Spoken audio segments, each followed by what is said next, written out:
Ready to remix Friday Night Funkin' and create your own awesome mods without using the sometimes tricky Adobe Animate? First, you'll need to gather the essentials: your FNF game files, a text editor like Notepad or VS Code, and the tools to unpack.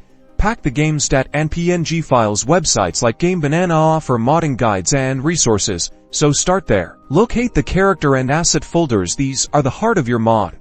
Usually, there are folders full of images, characters, animations, PNG and XML files, which contain text. Next, explore the assets. You'll need to edit the game's PNG files. Think of it as sculpting with pixels.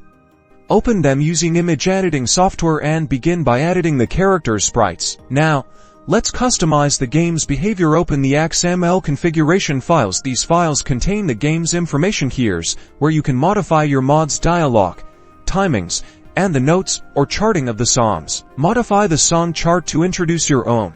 When you're done editing, remember to pack the files back into their original DAT and PNG format. You should consult a modding guide to figure out which one. Finally, run your mod.